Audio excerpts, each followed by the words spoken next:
Listo para otra inmersión profunda. Hoy vamos a explorar un relato que nos enviaste, un cuento fascinante de H.P. Lovecraft, Aire Frío.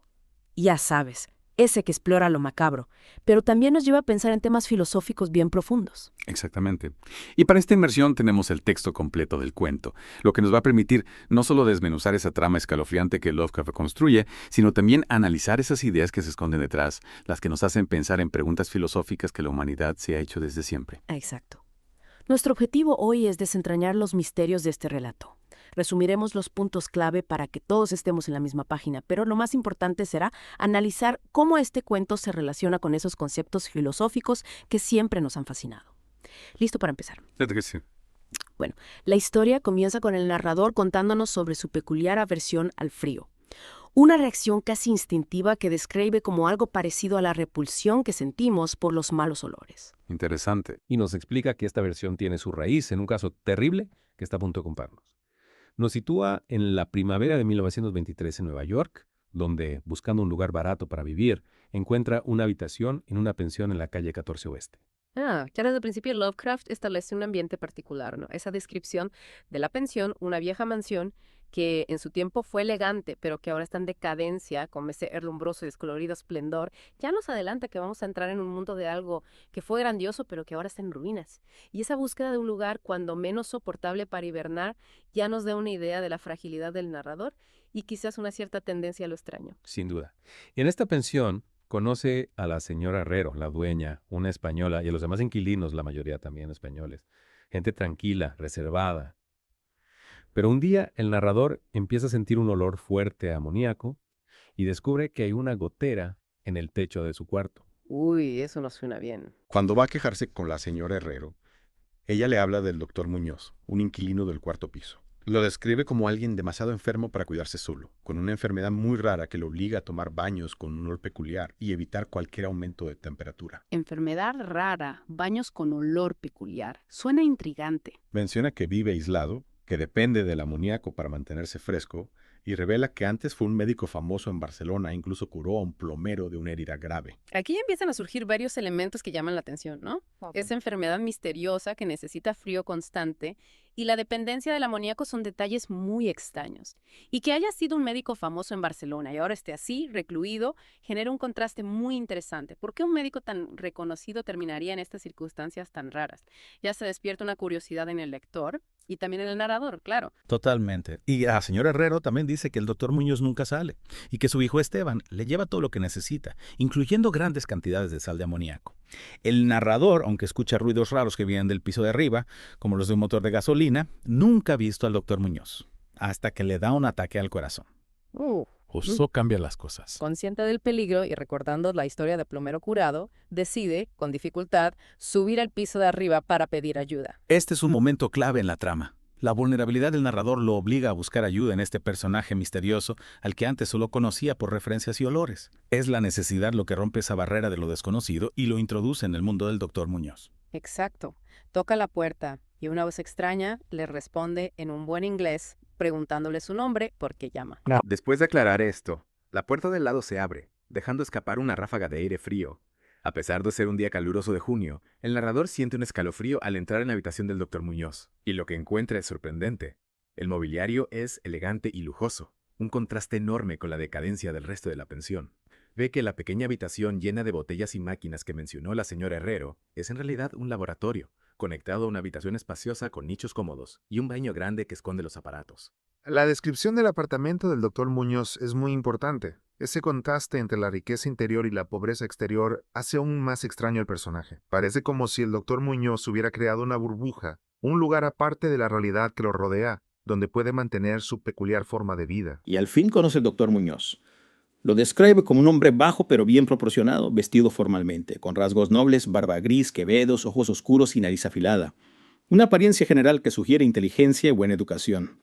Sin embargo, a pesar de esta apariencia distinguida, el narrador siente una repugnancia inicial al verlo en medio de esa corriente de aire frío.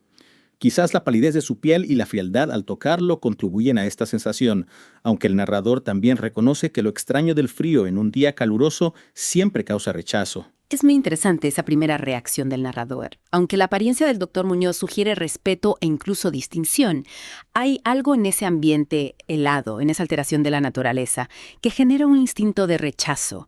Podríamos decir que, a un nivel inconsciente, el narrador percibe algo fundamentalmente fuera de lugar. Aquí es donde llegamos a un punto filosófico clave. A pesar de su inicial repugnancia, el narrador pronto siente admiración por el doctor Muñoz, quien, con solo mirarlo, diagnostica su problema y lo atiende con mucha habilidad. En ese momento, el doctor Muñoz se declara como el más implacable enemigo de la muerte, revelando que ha dedicado su vida y su fortuna a experimentos extraños para detenerla y eliminarla. Habla con una pasión casi fanática sobre el poder de la voluntad y la conciencia sobre la vida orgánica, incluso insinuando la posibilidad de vivir sin corazón, siempre y cuando el cuerpo se mantenga en buen estado gracias al esfuerzo científico de la voluntad. Menciona que su propio régimen estricto y la necesidad constante de frío se deben a una enfermedad que no especifica. El sistema de enfriamiento con amoníaco, impulsado por un motor de gasolina, es lo que mantiene la temperatura helada en su apartamento. El narrador, asombrado, se convierte en un ferviente seguidor. Esta declaración del doctor Muñoz es el centro filosófico del relato. Su obsesión por vencer a la muerte, su creencia en que la voluntad y la conciencia son más importantes que la biología, son ideas que resuenan con debates filosóficos muy antiguos sobre qué es la vida, qué es la muerte y cómo se relaciona la mente y el cuerpo. Su postura es radical, desafiando lo que siempre hemos pensado sobre la existencia. ¿Hasta dónde puede llegar la voluntad humana para superar las limitaciones de nuestro cuerpo? Esa es una de las preguntas que Lovecraft nos plantea a través de este personaje. Exactamente. El narrador se recupera rápido, gracias a los cuidados del doctor Muñoz, y empieza a visitarlo seguido, siempre bien abrigado, claro. Escucha con atención sus historias sobre investigaciones secretas y resultados espeluznantes. Le impresiona la biblioteca al doctor, llena de libros antiguos sobre magia medieval, en los que el doctor Muñoz cree encontrar estímulos psicológicos para un sistema nervioso que ya no funciona de forma orgánica. También le cuenta sobre el doctor Torres de Valencia, quien lo ayudó en sus primeros experimentos y lo trató de la grave enfermedad que sufre desde hace 18 años, pero que murió poco después por estrés nervioso debido a los métodos de curación excepcionales y poco convencionales que empleó. La mención de la magia medieval introduce un elemento pseudocientífico o quizás metafísico en búsqueda del doctor Muñoz. No se limita a la ciencia tradicional, sino que explora caminos que la ciencia moderna rechazaría. Y la historia del doctor Torres nos da una advertencia sobre los peligros de sus métodos. Parece que tuvo éxito en curar al doctor Muñoz, pero a un costo terrible para él mismo. Con el paso de las semanas, el narrador observa con tristeza cómo se deteriora físicamente su amigo. Su cara se pone morada, su voz se vuelve hueca, sus movimientos torpes y su mente menos ágil. El doctor Muñoz parece darse cuenta de este declive, y su forma de hablar adquiere un tono de ironía horrible que hace que el narrador vuelva a sentir esa repugnancia inicial. Empieza a tener gustos extraños, como su afición a especias exóticas e incienso egipcio que llenan su habitación con un olor como a tumba. Su necesidad de frío extremo aumenta, lo que lleva a modificar el sistema de enfriamiento para alcanzar temperaturas bajo cero. Un vecino se queja del frío, lo que obliga al narrador a ayudar al doctor a poner cortinas gruesas. Una obsesión cada vez más enfermiza con la muerte se apodera del doctor Muñoz, interrumpida por risas extrañas cuando se menciona algo sobre funerales. Este proceso de decadencia física es un contraste muy fuerte con la determinación del doctor Muñoz de desafiar a la muerte.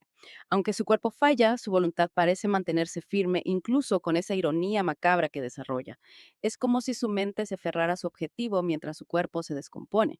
Ese olor a tumba y su fascinación por la muerte son señales muy malas. El doctor Muñoz se vuelve cada vez más desagradable, pero el narrador se queda por gratitud, cuidándolo envuelto en un abrigo grosso. Le pide que compre cosas raras en farmacias y droguerías, y un ambiente de pánico empieza a sentirse en su habitación. El olor a humedad de la casa se hace más fuerte con el hedor que viene del cuarto del doctor Muñoz. A pesar de las especies y los químicos, un olor que el narrador relaciona con su misteriosa enfermedad.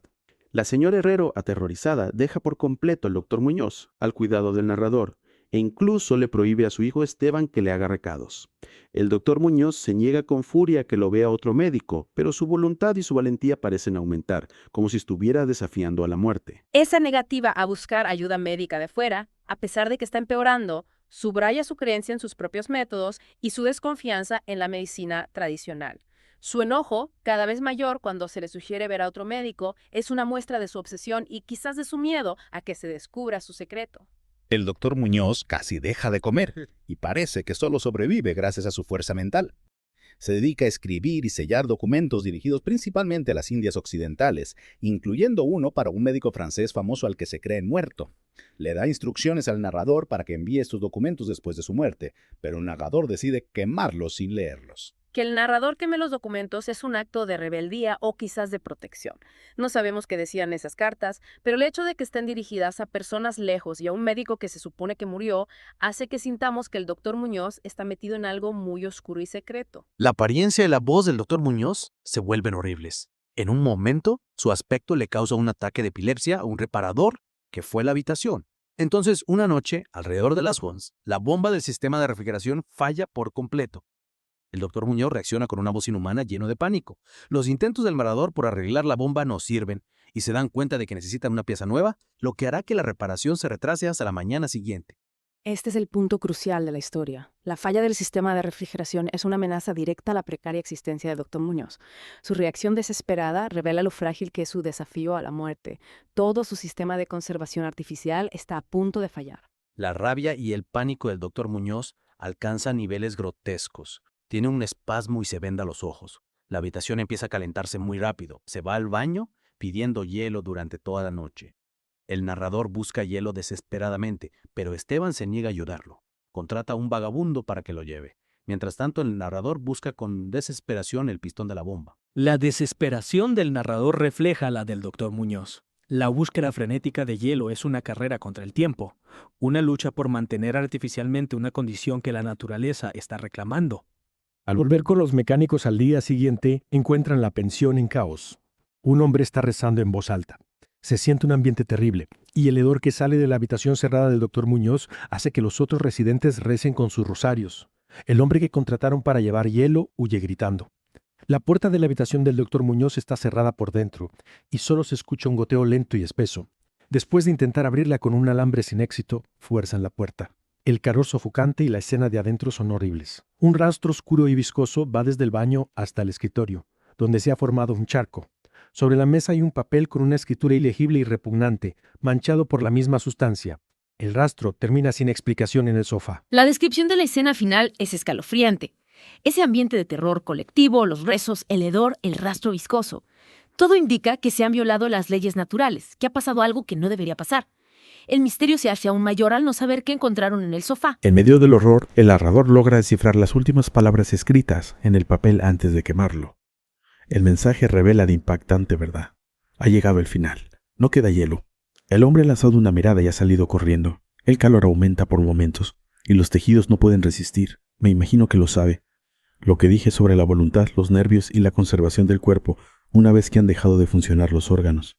Como teoría era buena, pero no podía mantenerse indefinidamente. No conté con el deterioro gradual. El doctor Torres lo sabía, pero murió de impresión. No fue capaz de soportar lo que hubo de hacer. Tuvo que introducirme en un lugar extraño y oscuro cuando hizo caso a lo que le pedía en mi carta, y logró curarme. Los órganos no volvieron a funcionar. Tenía que hacerse a mi manera. Conservación artificial, pues. Comprende. Yo fallecí en aquel entonces, hace ya 18 años. La revelación final es absolutamente impactante. El doctor Muñoz no era un hombre vivo luchando contra la muerte, sino un cadáver mantenido en un estado de animación suspendida gracias al frío y a su voluntad. Su aversión al calor y su dependencia del amoníaco ahora tienen una explicación macabra. Su experimento para desafiar a la muerte había tenido éxito, pero solo de una manera artificial y temporal. Y con esta revelación entendemos la aversión del narrador al frío y el olor amoníaco que mencionó al principio del relato. Todo encajan en esta macabra conclusión. Volviendo al análisis filosófico, la historia plantea profundas preguntas sobre la naturaleza de la vida y la muerte. ¿Qué significa realmente estar vivo? ¿Es solo la función biológica o hay algo más, como la conciencia y la voluntad, que definen la existencia? El intento del doctor Muñoz de desafiar a la muerte por medios artificiales revela una enorme ibris, una arrogancia desmedida al creer que puede superar las leyes naturales. Exactamente. La historia explora los límites de la ciencia y la voluntad humana frente a la naturaleza inevitable de la muerte. El doctor Muñoz creía poder controlar la vida a través de la ciencia y su fuerza de voluntad, pero al final la descomposición gradual de su cuerpo demuestra lo frágil que era esa ilusión. También nos hace pensar, ¿era correcto lo que hacía?